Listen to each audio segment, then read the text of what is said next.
Perfecto. No sé si me escuchan bien, Diego, ¿me confirmas? Sí, sí, sí, sí. Gracias, gracias, Diego.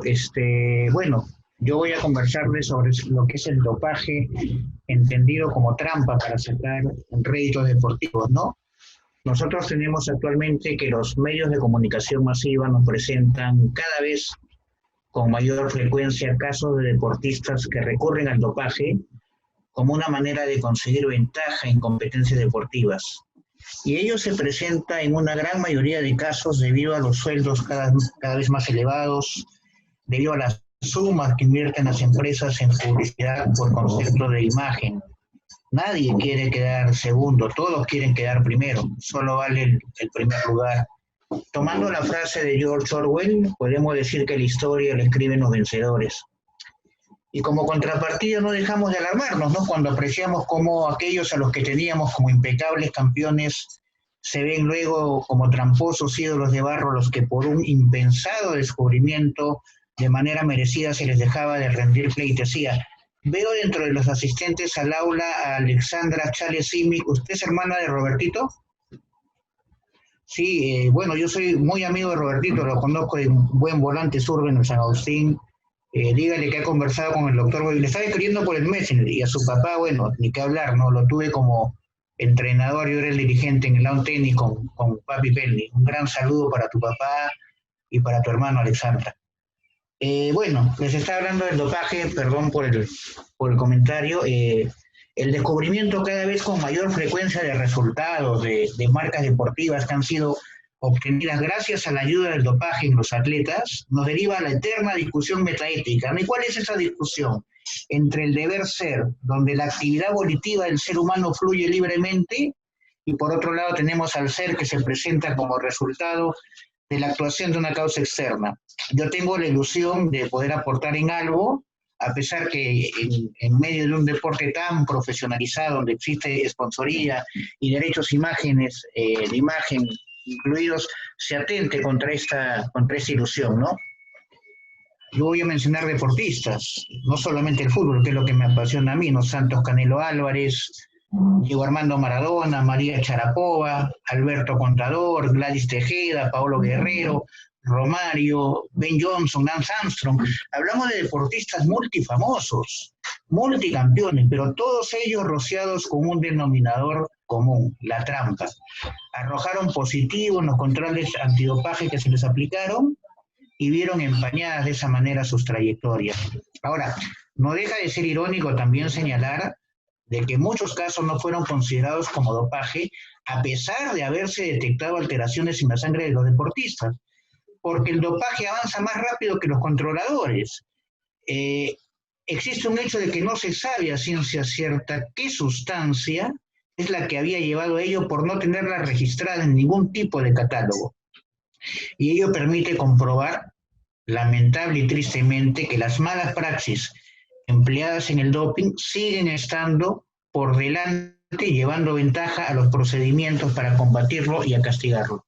Ahora, si a todo eso le agregamos el hecho de que nadie puede ser sancionado por una conducta no prevista en la ley con anterioridad a la comisión del hecho, ya podremos ir entendiendo mejor el tema materia de análisis en la presente ponencia. Quiero comenzar por la definición de dopaje, ¿no? Siempre hay que tener un orden, partir desde un principio. Si indagamos por la definición que hace el Real Diccionario de la Academia de la Lengua Española del verbo dopar, nos encontraríamos con la siguiente: administrar fármacos o sustancias estimulantes para potenciar artificialmente el rendimiento del organismo. A veces con peligro para la salud. Miren qué importante, a veces con peligro para la salud. Ahora, si trasladamos esto al deporte, podemos señalar que el doping para la Conferencia Mundial sobre Dopaje, que como ustedes saben, se llevó a cabo el último año, el 1999, el siglo próximo pasado, consiste en la utilización de un artificio, sustancia o método, pero artificio al fin, potencialmente peligroso para la salud de los deportistas y o susceptible de mejorar su rendimiento, o bien la presencia en el organismo de una sustancia o la constancia de la aplicación de un método que figure en las listas del Código Antidopaje del Movimiento Olímpico. Como se ve, ambas definiciones son muy parecidas, con la salvedad que la segunda es más específica. Esta se relaciona estrictamente con el ámbito deportivo. Si hacemos un poco de historia, podemos señalar, sin temor a equivocarnos, que el dopaje es tan antiguo, así de grave como la corrupción o como la injusticia. El primer caso de dopaje deportivo de que se tiene noticia registrado data del año 1865, en Ámsterdam, cuando se pudo detectar un uso generalizado de productos estimulantes sobre los nadadores que participaban en una competición en el Canal de la Mancha.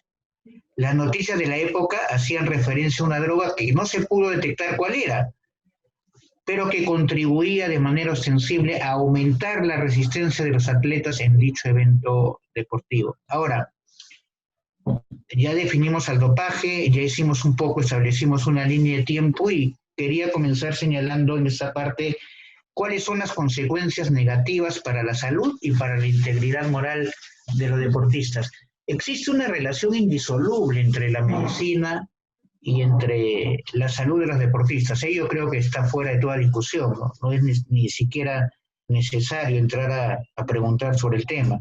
Pero existen disciplinas donde los atletas, por el desarrollo de su actividad, sobrepasan el riesgo permitido, como el boxeo, por ejemplo, tenemos el karate, tenemos al rugby, tenemos al fútbol americano, etcétera, en las que se han producido lesiones incluso seguidas del resultado muerte. Ahora, siguiendo el razonamiento de Pérez Triviño, me voy a permitir leer, por acá lo tenía, incluso disciplinas, señala Pérez, ¿no?, que parecen más inocuas, como por ejemplo la gimnasia, la halterofilia y tantas otras, porque no hay contacto físico, llevan al organismo humano a los límites de exigencia. Y como se señalaba antes, en los últimos decenios se puede observar que esa misma actitud se ha trasladado al deporte aficionado e incluso al de los menores, de forma que no sea nada inhabitual que muchos de estos acudan a las consultas médicas como consecuencia de la práctica del deporte. Muchas veces he entendido esto de forma distorsionada, de ahí que algunos sostenemos, y comparto la opinión de Pérez, que el deporte empieza donde la salud termina. Ahora, estas situaciones han podido ser incorporadas a la pantalla grande, ¿no?, llevadas al cine. Existe una película que de repente muchos de ustedes han visto, creo que todavía está en la plataforma Netflix, se llama La Verdad Oculta, ¿no?, cuenta con la participación del actor Will Smith. En dicha producción se dejan claros cuáles son los intereses de los propietarios de las franquicias deportivas y la preponderancia que tiene sus decisiones sobre la salud de los deportistas que practican el fútbol americano. Smith, en dicho film, interpreta el papel del médico forense nigeriano, Beneto Malú, el mismo que al practicarle una autopsia al deportista Mike Webster, futbolista de los Pittsburgh Steelers, el año 2002, le encontró un trastorno cerebral que afectaba a varios de sus compañeros de profesión. Posteriormente se hizo un estudio, se hicieron análisis, pruebas que revelaron que dicho profesional y posteriormente otros atletas perdieron la vida como consecuencia del tratamiento médico al que eran llevados, ¿no?, como si fueran conejillos de indias. Terry Long, Andre Waters, Justin Strelzik, quien fallece luego de tratar de escapar de una persecución policial conduciendo su vehículo en sentido contrario en una carretera, permitieron demostrar, y a eso llega la película, ese es el punto final, que la encefalopatía traumática crónica, la ETC, se desarrolla como consecuencia de los continuos golpes sufridos durante años en el transcurso de la práctica deportiva, así como por el uso indiscriminado de fármacos. Entre otras cosas por las cuales la historia nos recuerda al famoso poeta romano Juvenal, es por sus sátiras, ¿no? Juvenal, en una de ellas, en la sátira 10ª, señalaba que orandum est sit mens sana, in corpore sano. Esto traducido a nuestro idioma vendría a ser que debemos orar por una mente sana en un cuerpo sano. Ese es el ideal, ese es el punto final el bosque, no el árbol, la pradera completa a la cual debemos pretender alcanzar. Ahora, haciendo esto más dinámico, no puedo conversarles sobre cuál es el rol fiscalizador de la ciencia en el rendimiento ya de los atletas. González Viescas, citado por Iturraspe, no señalaba, esto lo había apuntado por acá también, existe una estrecha vinculación entre el derecho a la salud, la integridad de la persona, el desarrollo de actividades físicas y la práctica deportiva. ¿A dónde quiero comenzar a aterrizar mi helicóptero? Es obvio, de toda obviedad, miren, que fuera de toda discusión, que el deporte requiere actualmente de controles antidopaje. ¿Y a ello qué nos lleva? La gran cantidad de casos que se han presentado sin distinción de fronteras y sin distinción de deportistas. En los controles, la visión que se tiene de los atletas es similar a la que pueda tener un juez o un fiscal en un proceso penal sobre un presunto responsable. Me refiero al derecho de la formulación constitucional que se refiere a la presunción de inocencia. ¿Y qué implica la presunción de inocencia? Que en cualquier estado civilizado de derecho, todos nosotros somos considerados inocentes hasta que se nos pueda demostrar lo contrario con una sentencia firme. En sus dos variables, consentida, cuando la parte consintió estuvo de acuerdo con el resultado de la primera, o no apeló simplemente porque le faltó tiempo, o ejecutoriada cuando ya no tienes tribunal al cual seguir acudiendo. Por ende, todos nosotros debemos ser tratados como tal hasta que no se produzca un pronunciamiento definitivo sobre nuestra responsabilidad. En consecuencia, es indispensable pues demostrar de manera indubitable, de manera irrefutable, que el atleta es más que probablemente un culpable. En mi opinión, en la práctica ello no siempre ocurre, y pongo como ejemplo el caso del número 9 de la Selección Nacional de Fútbol, José Paolo Guerrero González, ¿no? Que habría sido víctima, en el caso de Paolo Guerrero, ustedes lo conocen, mediante la ingesta de un té de coca, de una contaminación cruzada. ¿Y en qué baso mi opinión? Primero, Paolo tenía una trayectoria deportiva impecable. No se ha demostrado fehaciente indubitablemente de que el agua del té haya estado contaminada. El TAS, el famoso Tribunal de Arbitraje Deportivo, no ha precisado que fue culpa del deportista el hecho de no percatarse que era un mate de coca.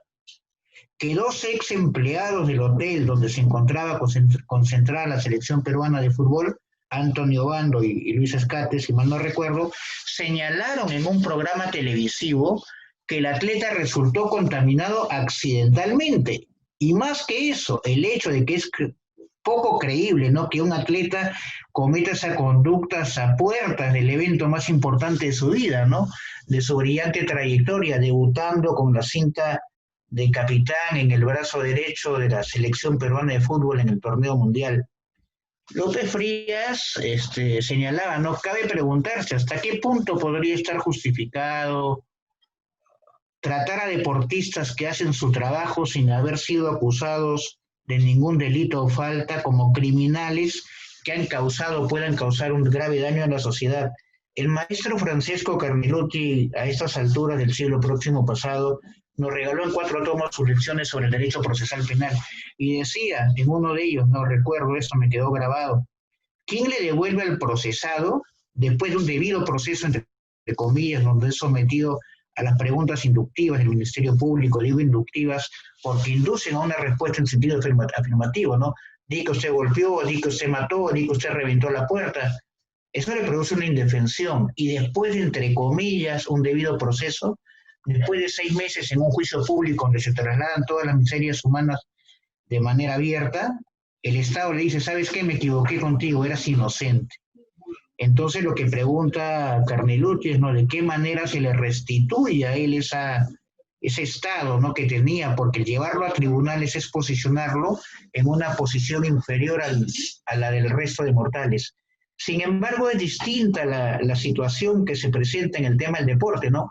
Podemos señalar que la afición deportiva quedó petrificada ante sus televisores cuando en una entrevista que le hace Oprah Winfrey, la famosa presentadora norteamericana, Lance Armstrong, el multicampeón, 7 veces ganador del Tour de France, se le interrogó, ¿no? Y recuerdo que Oprah le pregunta si era probable o posible que una persona que se drogara pudiera haber ganado en 7 oportunidades dicha prueba ciclística, que es más o menos el campeonato mundial de ciclismo. Y la respuesta fue brutal, no, era imposible. Pero entonces cabe preguntarse por qué aquellos que ocupaban los lugares inmediatos, segundo, tercero, cuarto, quinto, no reclamaban subir en el podio, ¿no? El segundo, ¿por qué no pedía el primer lugar? El cuarto, el tercero, y así sucesivamente. Si quien no la debe, no la teme. ¿Cuál era el problema? Es sintomático acá que el Comité Olímpico Internacional conserve las muestras de los atletas por un periodo de 10 años, con la finalidad de volverlas a revisar, ya sea que se generen nuevos datos o se incorporen diferentes procedimientos de análisis a los que se llevaron a cabo durante la competencia. Escuché al doctor Romero que hablaba, ¿no?, de que en los últimos gobernantes, el que no está preso ya deseó no ir a tribunales y se aplicó un balazo, ¿no? Entonces, en el deporte también hay mucho velo de duda, es mucha la plata que está en juego. En esa conexión lógica, a esta altura de la charla, que la estoy tratando de hacer así coloquial, muchos de ustedes se podrán preguntar, ¿no? Si Lance Armstrong, en tantos años sentado sobre la bicicleta y empuñando el timón de la misma, no pasó nunca por un control antidopaje. Obviamente que pasó, y pasó de repente 600 o más. La pregunta sería entonces, ¿por qué nunca antes ninguno de los controles antidopaje arrojó positivo? ¿Por qué? Por un tema de corrupción. Al deportista le avisaban cuándo iba a haber control antidopaje 2 días antes y él limpiaba su sangre. No debemos perder de vista que los ciclistas, en este caso, se aplican la droga durante los entrenamientos, no en la competencia. Es conocido en los corridos deportivos también que a los ciclistas se les llegaba a aplicar sangre ternera, lo que traía como consecuencia que salgan disparados y corriendo como bestias en busca de la línea de llegada. Podría decirles, no, con esta sí, con esta no. Es de notorio conocimiento que a todos los deportistas no se les aplica el mismo rasero, dependiendo muchas veces de las disciplinas deportivas que practiquen. Estamos hablando del ciclismo, ¿no? Por ejemplo, apenas producida una sospecha en el ciclismo, al atleta se le baja de la bicicleta. ¿Será por esa razón, de repente, que detectado un caso de dopaje, los corredores que ocupaban los siguientes puestos en el podio, como lo decía, o para acceder al mismo, no presentan ningún reclamo al hacerse acreedores ante la baja de su compañero de deporte de tal distinción?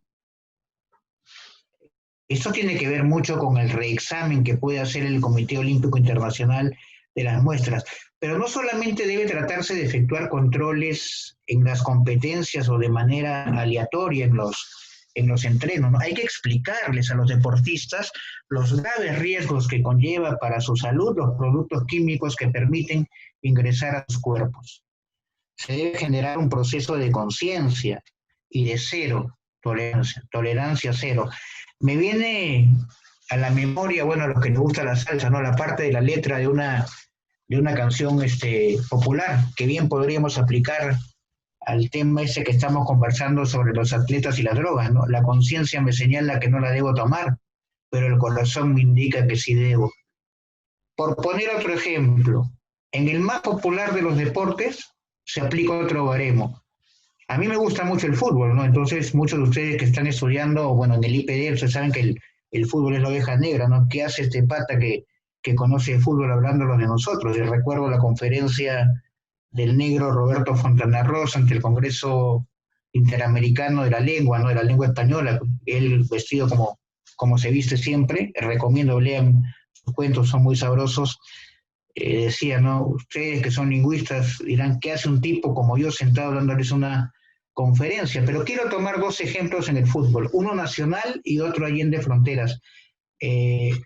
Al capitán de la selección nacional, y me refiero obviamente a Paolo, se le aplicó una suspensión por un periodo de tiempo que comprendía el Campeonato Mundial de Fútbol y se le levantó la suspensión para que pudiera participar pivoteando la línea de ataque de Perú, donde llegó incluso a anotar un gol contra la selección de Australia, ¿no? Mientras tanto, en España, a Carlos Burpegui, que era integrante del equipo vasco del Athletic de Bilbao, en el año 2002 aplicó una sanción mínima de 2 años, alejándolo de los terrenos de juego, la que sin embargo se la levantaron luego de 6 jornadas y él pudo seguir compitiendo por 3 años más. Tenemos que conversar en esta conferencia, tocar también el tema del dopaje del Estado, ¿no? O el dopaje de Estado, cuando los justos pagan por pecados ajenos, yo lo definiría así. En los precisos momentos en que estamos conversando nosotros, ya el Comité de Revisión de Cumplimiento a solicitud de la AMA, la Agencia Mundial Antidopaje, ha dictaminado 4 años de suspensión en toda competición deportiva internacional para Rusia, la ex Unión Soviética, ¿no? Ahora Rusia. Ello de suyo incluye Olimpiadas, incluye Juegos Paralímpicos, incluye Juegos Mundiales, lo que se produce como consecuencia directa del hecho de que en un laboratorio moscovita se alteraron los resultados que contenían las muestras antidopaje. Las recomendaciones que contenía un documento de, si no recuerdo mal, 26 folios, habían sido remitidas al comité ejecutivo que tomó la decisión final en la ciudad de Lausana, Suiza, ¿no? Entonces se logró establecer que la agencia antidopaje rusa, la Rosada, los datos del laboratorio Moscú que comprometían al periodo que iba entre los años 2012 al 2015, resultaban incompletos por no ser auténticos, al no respetar las reglas mundiales antidopaje. ¿Y ello qué implicaba? Implicaba 2 variables. Por un lado, que durante ese periodo de tiempo Rusia no podría organizar ninguna competición deportiva, y por otro lado, que no se izara su bandera. Dramático, ¿no? Tremendo. El orgullo ruso pateado y vilipendiado por los suelos. Sin embargo, también como no se puede perjudicar a inocentes por culpas ajenas, los deportistas rusos que puedan acreditar que no estuvieron comprometidos ni contaminados, esto es que su nombre no aparezca en el informe que consigna la alteración de muestras y resultados al cual me refería hace unos instantes, en modo alguno, con el tema del doping, podrían participar en competencias como neutrales, ¿no? No está por demás también señalar 2 cosas, que en el año 2015 la Federación Rusa ya registraba un antecedente al haber sido suspendida en competiciones atléticas y que la suspensión no abarca la Eurocopa de Fútbol 2020, donde ya habían conseguido el boleto y San Petersburgo había sido designada como una de las localías. Obviamente, con la pandemia que estamos viviendo, que esperamos que acabe más temprano que tarde, del COVID-19, el evento ha quedado postergado hasta nueva fecha. El que les hable es asmático, ¿no? Yo uso el Ventolin, pero el Ventolin también tiene que ver con temas de dopaje. Si bien es cierto que el salbutamol es un broncodilatador que se usa para tratar a las personas que sufren del asma, lo real y concreto también está parcialmente restringido en las competiciones deportivas, ¿no? La pregunta se cae de madura. ¿Y qué pasa con aquellos deportistas que consumen el producto bajo una prescripción médica? En el caso del inhalador, del Ventolin, se necesita haber hecho más de 16 inhalaciones por día para que las mismas puedan ser consideradas como dopaje. Interesante, 16 inhalaciones. Y cada inhalación equivale al consumo de 100 microgramos de salbutamol. El tope por consumo o de consumo por día no debe exceder de los 1.600 microgramos. Los efectos del salbutamol, una vez ingeridos, son inmediatos. Por un lado, disminuyen la obstrucción de las vías respiratorias y por otro lado, facilitan el tema de la respiración.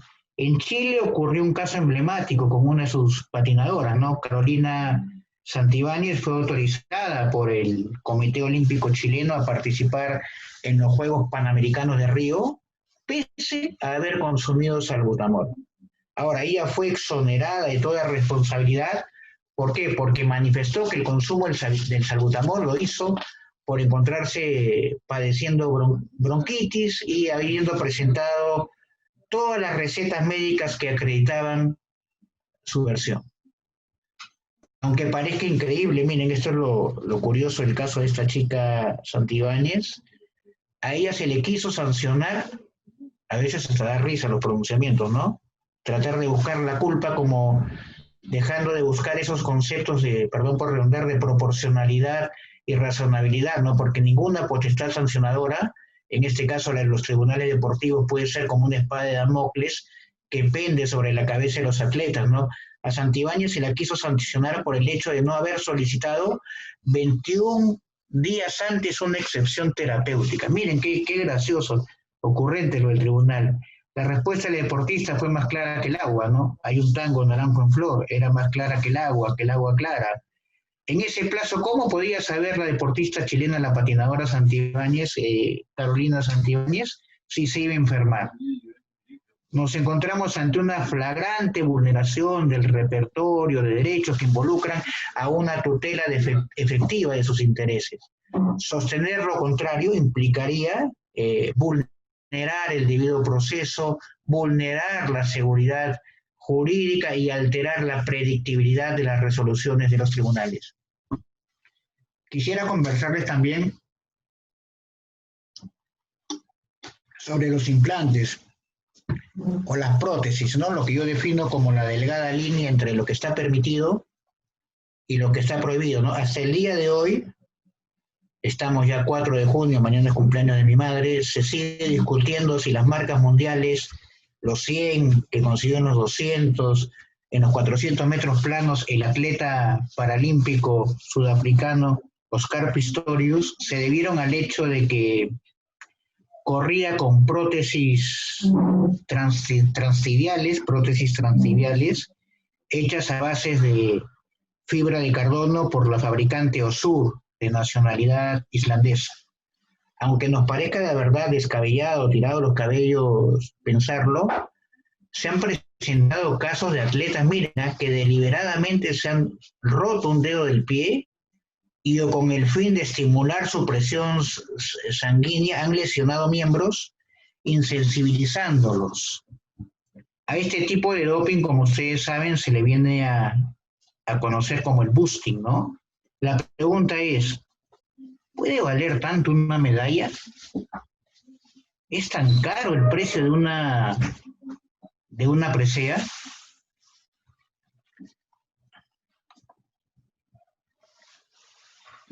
Nos encontramos en la época de la trampa absoluta.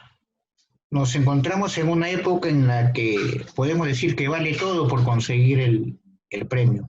Seguimos premiando, seguimos aplaudiendo cada vez con mayor frecuencia a deportistas tramposos en los podios. Es grave.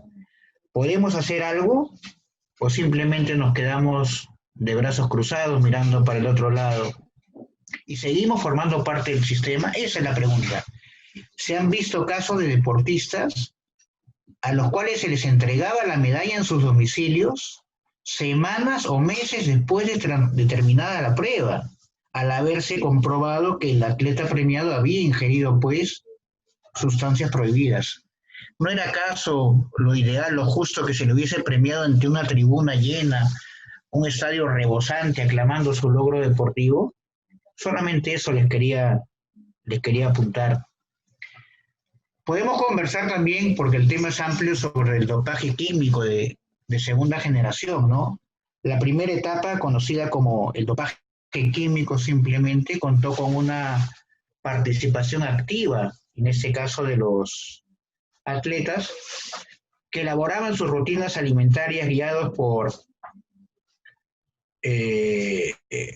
¿cómo definirlo?, por profesionales de la medicina. No era un dopaje que, si bien es cierto, no era supervisado médicamente, se apoyaba en conocimientos elementales de medicina. Pero ya respecto a la segunda etapa del dopaje químico, los productos y los tratamientos ya requieren de una naturaleza más compleja, ¿no? Son más complicados y sus efectos se producen a un plazo mayor, a largo plazo, siendo más peligrosos para la salud de los deportistas. Por ello, su empleo ya no podía hacerse tan autodidactamente, tan empíricamente, no se requería de un tratamiento más profesionalizado, un tratamiento más especializado, es decir, medicado, controlado y realizado por especialistas y médicos, no tan solo por médicos. Podemos a esta altura ya empezar a comenzar sobre los famosos que han sido marcados por el doping. No existen decenas de casos de deportistas famosos que han dado resultados positivos en las pruebas de dopaje que se han realizado. Decenas. Nombres que han manchado, nombres que han mancillado los logros que han obtenido y a quienes se les ha sometido posteriormente al escarnio público de retirársele las medallas y las honras obtenidas. Pero también es preciso señalar que se han producido otros casos en que a razón inversa se señalaba a deportistas como responsables de haber ingerido sustancias que las ayudaban a mejorar su rendimiento deportivo. Baste como ejemplo el de esta atleta norteamericana Florence Griffith Joyner, ¿no? Ella fue triple medallista de oro en las Olimpiadas de Seúl 1988 y récord woman en 100 y 200 metros planos, a quien sin mayor prueba que su contextura física ya se les indicó como tal. Fernández Mures, por acá tengo el libro Juego, luego existo, es un libro, él es uno de los cronistas principales, muy sabrosa la crónica que él escribe para el diario, son muy sabrosas las crónicas que él escribe para el diario La Nación de la República Hermana de Argentina, y me hacen acordar a las antiguas revistas El Gráfico, ¿no? Que ya lamentablemente no aparece en Argentina. El Gráfico antiguo se comenzaba a leer, señalan los antiguos a partir de la última página, ¿no? Donde aparecían las apiladas del famoso periodista uruguayo Ricardo Lorenzo, conocido como Borocotó. Pero señala, por acá tengo apuntado lo de, habías preparado la cita de Ezequiel Fernández Mures, dice él, ¿no? Florence Griffith Joyner, la Marilyn Monroe negra, como la llamaba un diario italiano, acababa de asombrar al mundo. Había corrido los 100 metros llanos de los Juegos Olímpicos de Seúl 88, más rápido que muchísimos hombres y como jamás podría volver a serlo una mujer. Era la diosa de las pistas. Sin embargo, un especialista local le bastó ver sus músculos en fotografías para afirmarle a este cronista que esa mujer corría drogada. Lo que ocurre acá, lamentablemente, ¿no? Si acá han desaparecido algunas cosas, yo lo digo así sin tapujos. Una es la capacidad de ahorro, otra es la clase media y otra la presunción de inocencia. Acá se rompen todos los días en los noticieros cadenas de custodia y se aplica la presunción culpabilidad. Usted es culpable hasta que demuestre lo contrario. El mundo jurídico al revés. Acá no se hace ningún respeto, ¿no? Yo no soy el que tengo que probar mi inocencia. A mí el Estado es el que me tiene que demostrar mi culpabilidad. Quiero tocar el tema del dolo y la culpa también porque me parece interesante. El derecho penal nos enseña, y voy a entrar un rato a otro tema que me apasiona, el derecho, la música, el deporte, el fútbol. Nos enseña que cuando el actor no tiene intención de generar las consecuencias que su actitud conlleva, se configura la culpa. O sea, no hay intención, pero se produce el resultado, por cuanto en la mentalidad del autor no se había producido el propósito de generar un daño con su actitud, ¿no? Mientras que el dolo, que tiene una pena mayor en el derecho penal, se produce cuando efectivamente sí existía la intención de causar un daño. Ahora, ese daño está vinculado indefectiblemente, concatenado al concepto del delito. Pero en el deporte, cuando manejamos los conceptos de dolo y de culpa en relación al dopaje, estamos entrando a tratar de determinar si ha existido o no el propósito de alterar el resultado de una competencia deportiva a través de prácticas mal habidas y sancionadas con el reglamento. Uno de los casos que más se recuerda es el de Diego Armando Maradona, ¿no? Mundial 1994, todos recordamos cuando la Policlínica lo agarra el brazo con el polo blanco, la cruz verde y lo lleva al control antidoping. Eso se produjo en la ciudad de Boston durante el desarrollo de la primera parte del 15º Campeonato Mundial de Fútbol de Estados Unidos 94. Al concluir el encuentro donde Argentina acababa de derrotar por 2-1 a la selección de Nigeria, y Macaya Márquez, en otro libro que tengo por acá, el de Macaya, es Mis Mundiales, por ahí lo tengo, en mi biblioteca deportiva, señala, ¿no? Y lo había escrito por acá también. Acá está. Maradona tomó un descongestionante adquirido en una farmacia de Villa Devoto, en Buenos Aires. Quise saber cómo estaba compuesto el fármaco y efectivamente contenía efedrina, una sustancia prohibida. Ya está, me dije a mí mismo. 15 meses de suspensión a partir del próximo partido a disputar y escándalo nacional. Le tocó justo a él, no sé. Hubo dirigentes argentinos que podían haber orinado según ellos en lugar de Maradona y no lo hicieron. ¿Qué hay de verdad o no? No se puede saber. A mí me sonó que el repechaje fue un crédito que no había que gastarse. De ahí en más, si cualquier jugador se lo gastaba, sería severamente sancionado. Y acá la gran pregunta, ¿se trataba de un caso de dolo o un caso de culpa? ¿Sabía o no sabía el deportista los componentes químicos de la efedrina? Si nos dejamos guiar por sus antecedentes, estimo que la respuesta sería afirmativa. El que para muchos, yo no comparto ese criterio, para mí el Pelé es considerado el más grande deportista en el marco de la rama que practica, en su desarrollo personal ha generado o viene, continúa generando un proceso destructivo que parece no tener límites ni punto final. Tendríamos que conversar también de la Agencia Mundial Antidopaje, ¿no? La World Anti-Doping Agency, la AMA, se fundó en Lausana, Suiza, el 10 de noviembre de 1989, y también a la vez coordinar la lucha contra el dopaje en el deporte en la esfera internacional, y se integró de forma paritaria, ustedes esto lo conocen más que yo, por representantes de organizaciones deportivas, gubernamentales e intergubernamentales. Configura una fundación sin obligaciones y su creación depende del Comité Olímpico Internacional, a una iniciativa colectiva, ¿no? Es una organización sin fines de lucro y su objetivo es liberar al deporte de toda mancha de dopaje.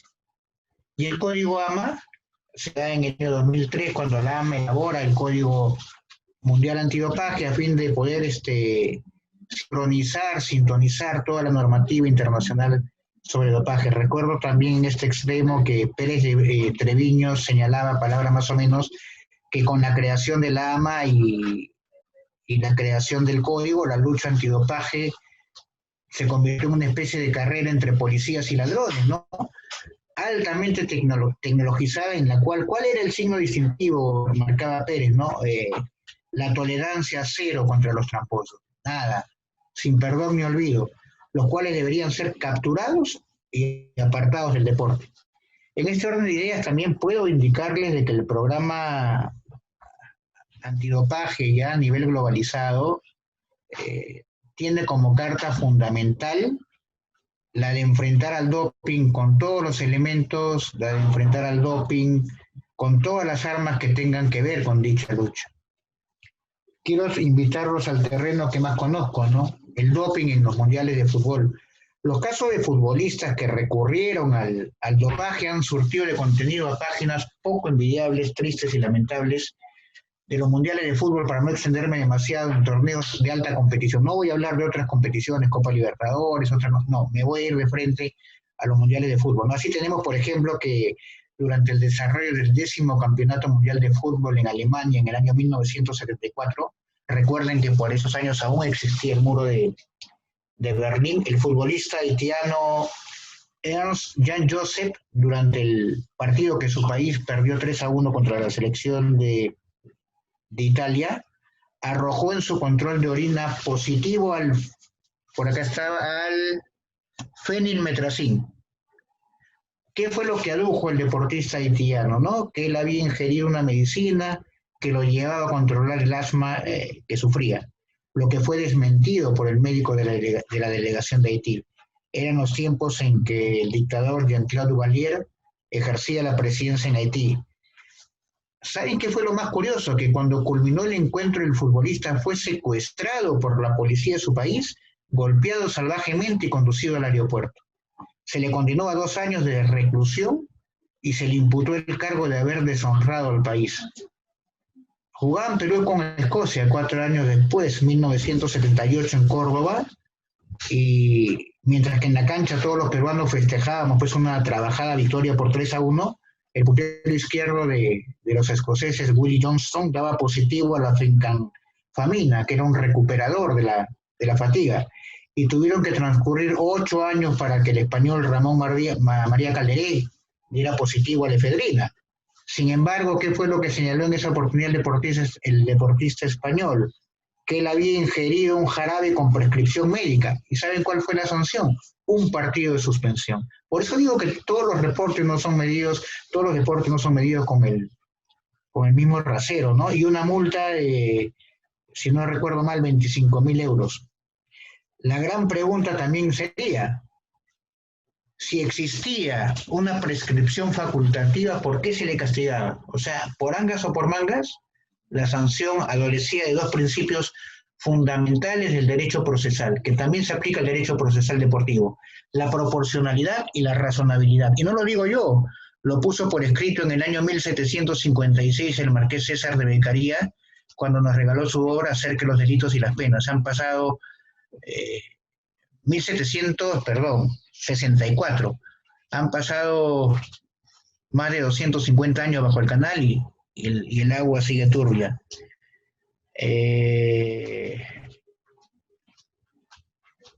Y llegamos al 25 de junio de 1994, ¿no? El caso de Maradona. A Maradona se le suspendió de toda competición deportiva por el periodo de 15 meses. ¿Qué fue lo que dijo en su oportunidad Diego? No quiero dramatizar, pero créanme, muchachos, que me han cortado las piernas. Nadie podía pensar en ese momento que al despedirse de los campos, luego en cancha de Boca, él iba a señalar una de sus frases que quedaron para la historia, ¿no? La pelota no se mancha. Y cuando era más que claro que el que había fracturado al fútbol con sus conductas era el mismo Maradona por esas conductas antideportivas reiteradas, ¿no? Es triste ver el estado actual en que se encuentra dicho futbolista, como dice la canción, ¿no? Quien te vio y quien te viera, como consecuencia del uso indiscriminado de drogas que han afectado su rendimiento. Su cerebro dispara para todos lados, ¿no? Sin acertar nunca en el objetivo. Quiero referirme también, de repente ustedes no conocen cómo son los controles antidoping de la FIFA, ¿no? La Federación Internacional del Fútbol Asociado ha establecido un procedimiento formal. ¿Cuál es la manera en la que se va a llevar a cabo para poder detectar si un atleta ha hecho alguna de las trampas que guardan relación con el tema sobre el cual yo vengo disertando, ¿no? Una vez identificado el deportista por el oficial, debe ser notificado, instruido acerca de las razones del procedimiento y la forma en que se va a realizar el mismo, indicándole cuáles van a ser sus derechos y también cuáles sus obligaciones, ¿no? Se le entregan 2 frascos cerrados de plástico rotulados con las letras A y B, y en ese momento tanto el oficial como el deportista deben comprobar el buen estado de los mismos. Se requieren como mínimo 90 mililitros para que sea aceptada la muestra de orina que se extrae con autorización del deportista, para que el oficial lo observe mientras micciona. Si no se alcanza el mínimo porcentaje que les había dicho, 90 mililitros, se le requiere al deportista para que haga una nueva muestra, ¿no? Una vez de ello, las muestras son llevadas a un laboratorio de la Agencia Mundial Antidopaje, respetando un protocolo y una estricta cadena de custodia, ella es preestablecida por la FIFA, ¿no? Las muestras no se abren de modo alguno hasta que se proceda al análisis de las mismas por el personal del laboratorio, que es el único que las puede abrir. Los resultados se hacen en razón a la muestra A. Queda la muestra B, la cual se abrirá solamente en caso de ser solicitada una contraprueba. Al jugador únicamente se le va a informar cuando el análisis arroja un resultado positivo. Y estamos conversando hace un rato también, y ustedes dirán, ¿no? ¿Por qué caen tantos medallistas? porque uno de los patrones que se tienen establecidos en los controles antidopaje por el Comité Olímpico Internacional es realizar las pruebas sobre aquellos que ocupan los primeros lugares. Ahora, esto lo conocen ustedes de memoria, ¿no? ¿Cómo vamos por casa? La Ley de Promoción y Desarrollo, del Deporte incorpora como un órgano asesor dependiente del IPD a la Comisión Nacional Antidopaje, que entre sus funciones tiene la de prevenir, tiene la función de controlar y luchar contra el uso de sustancias no permitidas en las competiciones deportivas. Esa es su función principal, ¿no? Además de la de luchar contra el empleo de métodos no permitidos por ley para generar un rendimiento más allá del que normalmente pueda brindar un atleta. Este organismo lo preside un representante del Instituto Peruano del Deporte, además de un representante de las federaciones deportivas y uno de las siguientes dependencias: Ministerio de Educación, Ministerio de Salud, el COP, el Colegio Médico del Perú y el Colegio Químico Farmacéutico del Perú. Estos cargos se desempeñan sin retribución alguna por un ciclo olímpico con la opción de ser una vez reelegidos. Dentro de las funciones también tenemos la de controlar el dopaje en torneos de carácter internacional y local, elaborar y custodiar la lista de métodos, el vademecum, por ejemplo, de alguna manera, y sustancias prohibidas en competencias, en entrenamientos, así como también las excepciones terapéuticas permitidas y sancionar, castigar a los deportistas que incurran en conductas sucias, conductas traicioneras y que engloben el marco del deporte. El término fair play viene, pues, como ustedes saben, del idioma inglés y significa juego limpio. En sentido amplio lo podría definir como el debido respeto que deben presentar los deportistas hacia los rivales, no solamente hacia los rivales, sino también hacia el árbitro, hacia los espectadores y hacia sus compañeros de equipo en general. ¿Qué significa el fair play en sentido concreto? Que no se debe acudir a actitudes reñidas con la actividad deportiva para de esa manera alterar los resultados de una competición. Como colofón podríamos ir señalando, antes de pasar unas diapositivas que había preparado para la segunda parte, de que el cada vez más desarrollado, si tuviera que resumir lo que les he hablado en 3 conclusiones, que el cada vez concepto del profesionalismo que engloba el pago de sumas siderales, exorbitantes de dinero a los vencedores en las competencias deportivas, se ha convertido en el mayor estímulo para que cada vez con mayor asiduidad se produzcan este tipo de situaciones que engloban a deportistas tramposos que tratan de sacar ventajas en sus rendimientos deportivos, en detrimento de sus rivales, sin medir el riesgo que ello pueda conllevar contra su salud. Esa sería la primera conclusión. La segunda, que se hace necesario que las autoridades deportivas insistan con el concepto del juego limpio, promoviendo este concepto del fair play a un nivel globalizado, imponiendo sanciones cada vez más drásticas a los deportistas, pero que no solamente incluyan a los deportistas, que incluyan a los dirigentes, a los entrenadores, a los médicos, a sus representantes y a cualquier otra persona a la cual se le detecte responsabilidad, pudiendo incluso, de ser el caso y la gravedad de la conducta, separarlos de por vida de toda actividad deportiva. Y como última conclusión, que me parece también se debería implementar, es que las autoridades deportivas deben tratar de avanzar cada vez más en técnicas, en métodos de control de dopaje deportivo, por cuanto son cada vez más, como les he podido tratar de oralizar en este tiempo que se me ha concedido, las maneras en que los tramposos tratan de sacar ventaja a través de modalidades no descubiertas para tratar de ganar esta desigual batalla. Les comencé diciendo de que muchos resultados salen a la luz después de años, y esa es la razón, pues, de que las muestras de sangre se conserven por tanto tiempo en los archivos que he implementado para eso y los procedimientos que ha establecido el COI, ¿no? Ellos van con ventaja, entonces hay que tratar de correr a la par, muchachos. Diego, no sé si me escuchas, había una diapositiva que había preparado para los chicos, si la podemos compartir. Listo, Julio. A ver, me das un segundo, por favor, para compartir la pantalla. Dale, dale.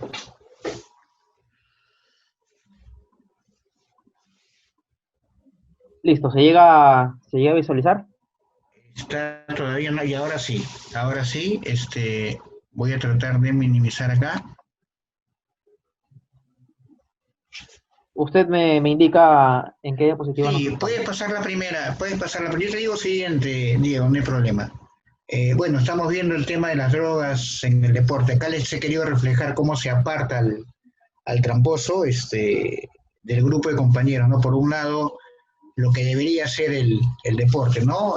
Yo les enseño a mis alumnos en la universidad la diferencia entre el ser y el deber ser, ¿no? Cómo debería ser el derecho, y lo puedo trasladar acá, cómo debería ser el deporte, los juegos limpios en la parte derecha de la competición, pero cómo es el derecho, cómo es el deporte, en el caso del derecho, se la van a encontrar ellas cuando vayan a tribunales, a juzgados, a fiscalías, y vean los casos de corrupción, ¿no? Ya están abriendo la Junta Nacional de Justicia audiencias orales para escuchar a los implicados en los casos de los cuellos blancos, y en el caso del deporte, pues los tramposos afuera como canta el gran combo, ¿no? Para afuera, para la calle. No hay cama para tanta gente, muchachos. Por favor, Diego. Listo. Drogas en el deporte es lo que hemos realizado, ¿no? Generan consecuencias negativas para la salud, para la integridad moral de los deportistas y el Comité Olímpico Internacional establece que el doping viola los principios éticos, tanto del deporte cuanto de la medicina deportiva. Por favor. Miren, no todo lo que brilla es oro. Acá hay varios deportistas célebres. Está Canelo Álvarez, Florence Griffith Joyner, tristemente desaparecida, Ben Johnson, Diego Maradona, la famosa chica que les dije que con el polo blanco y la cruz roja verde lo llevó. Está un lobo de la serie de Narcos, pero ese no es ningún narco, es el entrenador del River Plate, Marcelo Gallardo, a quien se les indicó a River, ¿no? Como que muchos de sus jugadores estaban contribuyendo a los éxitos deportivos con un uso indiscriminado de fármacos. Eso está todavía en proceso. Paolo, Carl Lewis y el 7 veces ganador del Tour de France, Lance Armstrong. Siguiente, por favor. Listo. Entendemos por alta competición deportiva, ¿no? La alta competición deportiva, para mí, y creo que para muchos de ustedes van a compartir estos conceptos, pone a prueba los límites de la capacidad física humana y la ciencia pues cumple un rol fiscalizador, no un rol de control en el rendimiento de los atletas. Trata de evitar que se sigan sacando ventajas y trata de higienizar los resultados de las competiciones deportivas en lo posible, ¿no? En lo posible, de que sean verdaderamente, estén todos los que son y son todos los que estén. Por favor, Diego. Listo. ¿Qué es el doping? Lo realizamos también, lo conversamos. El doping es la administración o uso por parte de un atleta de cualquier sustancia ajena al organismo, cualquier sustancia fisiológica tomada en cantidad anormal o por una vía normal con la sola intención de aumentar en un modo artificial y deshonesto su actuación en la competición. La mayoría de los deportistas saben que el dopaje no está permitido, pero a pesar de, corren el riesgo de todo modo. ¿Por qué? Por mejorar sus contratos de sponsorización, porque la historia le escriben los vencedores, porque ello le va a llevar a una mejor consideración, ¿no? Pero al final, no digo que en todas, ¿no? Yo les puse el ejemplo de por qué cuando a Lance Armstrong le sacan las medallas y él que ha pasado, miren el tema de la corrupción, ¿no? ¿Cuántos controles habrá pasado antes de los Tours de France? Y, y luego, ¿por qué los que vienen atrás no reclaman lo que por derecho les correspondería? ¿Será? ¿Por qué? Porque efectivamente yo pienso, no puedo señalar con el dedo que es muy raro que una persona que le corresponde por derecho adquirir un mérito deportivo no lo reclame. En muchas veces, no en todas, tendrá que ver con qué término ubicar, ¿no? con el peligro que engloba pasar un control posterior en el que pueda salir también sindicado como responsable de haber consumido de sustancias contaminantes. Por favor, Diego.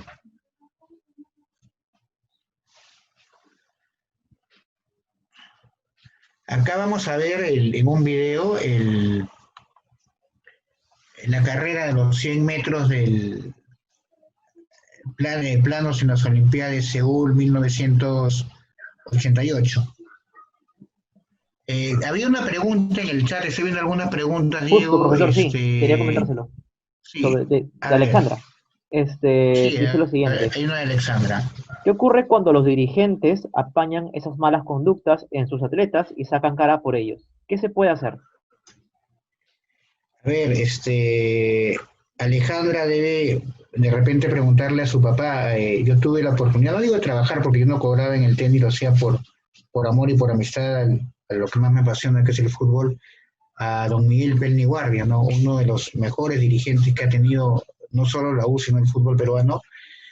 Yo le diría en principio a Alejandra, ¿no? Que en toda profesión, incluyo en esto como símil a los dirigentes deportivos, deben darse dos condiciones de manera concatenada, ¿no? Porque una no excluye a la otra.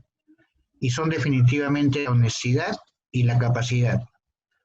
Porque ¿de qué sirve un dirigente honesto que no es capaz? No va a poder desarrollar políticas deportivas adecuadas, no va a poder ayudar a los deportistas, no va a poder sentarse en una mesa directiva con viejos zorros que prácticamente le van a imponer toda la trayectoria y se la van a trapear encima. Pero ¿de qué sirve a la vez un dirigente que es capaz si no es honesto?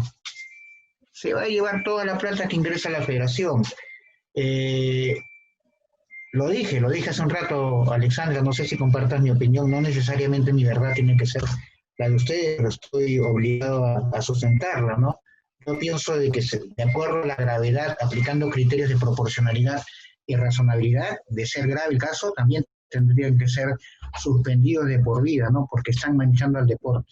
Y acá sí me permito tomar la frase de Maradona. Si Maradona alguna vez dijo que la pelota no se mancha, yo les digo con pleno convencimiento de que el deporte no se debe manchar. Esa sería mi respuesta para Alexandra, perdón. Diego, no sé si podemos pasar a ver de repente el video de los 100 metros planos. A ver.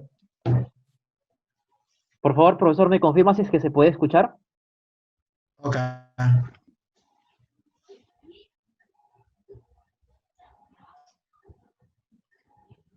No tengo audio, ¿eh? Lo veo, pero no tengo audio. No. Qué extraño. Pero igual, es un video de 10 segundos, a ver si... Ah, ok. No sé si lo puedes manejar. Sí. Entonces por ir explicando más o menos qué se escucha. Sí, o sea, esa fue la prueba en la cual lo voy a explicar en la siguiente diapositiva para que les pueda quedar como gráfico, pero miren esta barbaridad.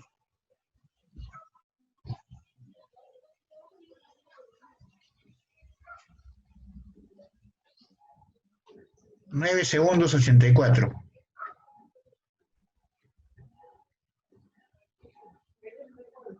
Su rostro pasó a ser conocido y lo gracioso que después terminó como uno de los preparadores físicos de Maradona, Ben Johnson.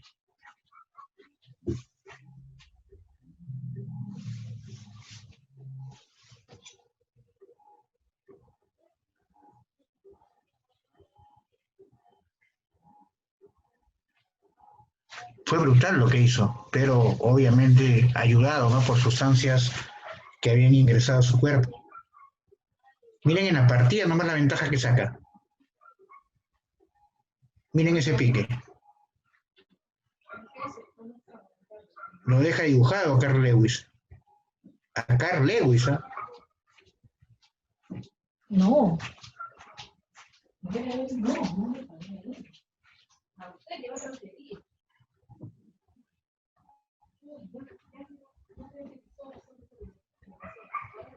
Miren esa potencia de pierna, muchachos.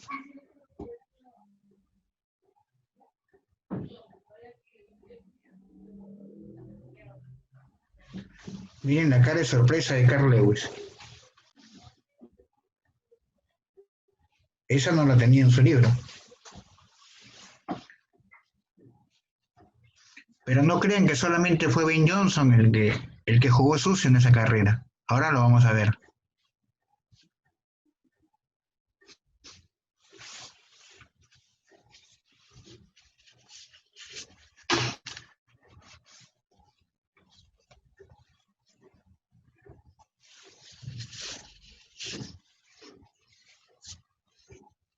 Esa es la diferencia del doping. Y estamos hablando de 100 metros planos, ¿eh? Gracias, Diego. Miren, Ben Johnson, miren los primeros puestos de esa carrera, solamente de esa competición. Ben Johnson, 9.79, 9 segundos 79 centésimas, descalificado por estanozolol en la muestra de orina, 2 años de suspensión. Carl Lewis, segundo, luego confesaría 3 doping en su carrera ocultos por la USADA, que la USADA, ¿no? El órgano, así como es la rosada, la USADA. Limbo Christie, tercero, sancionado por doping en los años siguientes. Dennis Mitchell, quinto, sancionado por dopaje en los años siguientes. Y esto es una explicación de repente para lo que estaba oralizando sobre el tema de Lance Armstrong, ¿no?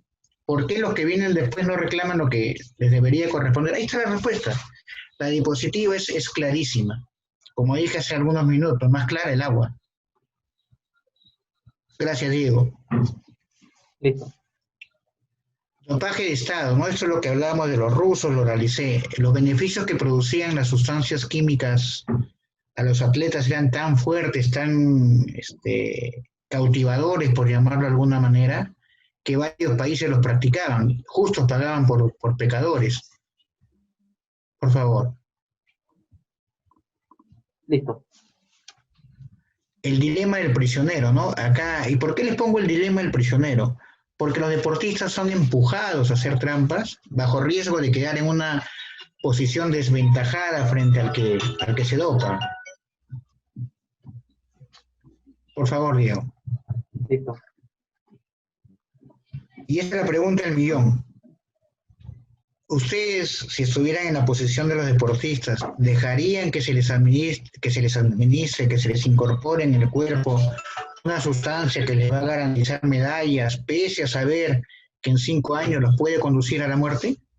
Esa es la pregunta. Es cruda, es dura, pero esa es una de las preguntas. De repente claro, yo comparto la opinión de José María, jamás. Pero de verdad, José, son tantos los intereses deportivos que están de por medio que, imagínate, ¿no? Nosotros tenemos una concepción, una formación que le damos a nuestros padres en valores, pero ¿por qué tanta gente lo hace? ¿Por qué? ¿Por qué no seguir siendo como somos? Marco pone la ética, la legalidad respecto no solo al tema del dopaje, sino presión o abuso mental. Bueno, son varios los factores, ¿no? Pero yo les digo, en mi carrera como abogado, yo acepto defensas y las rechazo, ¿no? Jamás defendería a un terrorista. Jamás. Eso ya es un tema de cada uno. Por favor, Diego. Listo. Hay una contradicción, ¿no? Por un lado, miren, se prohíben sustancias mejoradoras del rendimiento deportivo para salvaguardar la salud de los deportistas. Bacán. Pero por otro toleramos el alpinismo, donde hay decenas de muertes, o al fútbol americano, donde hay lesiones cerebrales gravísimas, ¿no? Como que una cosa no pega con la otra. Ahí, para mí, es lo que nosotros los abogados denominamos que en cuanto a la reglamentación, al uso y permisión de las actividades deportivas, hay una afectación al principio de congruencia, ¿no? Por favor. Lo del Ventolin ya lo vimos, es una sustancia prohibida, pero tiene efectos terapéuticos, y sé que prohibiéndolo también estoy dañando a la salud de los deportistas. Claro, si a un asmático le digo, mira compañero, usted va a competir, es como la FIFA, ¿no? La FIFA transmite y te sometes a sus reglas. ¿Qué pasaría que el COI le diga, ya, ¿sabes qué? Compites, bacán, pero olvídate el Ventolin, piso parejo para todos? Por un lado, habría también una falta de congruencia porque estaríamos atentando contra la salud. Y la salud es un derecho fundamental de primera generación, así como el trabajo, el derecho a la libertad, el derecho a la vida. Y no pueden ser los derechos humanos, que son derechos adquiridos, modificados por ningún orden jurídico posterior. No puede haber ningún reglamento que atente contra la salud. La salud en este caso los atletas, está por encima de cualquier texto normativo. Por favor.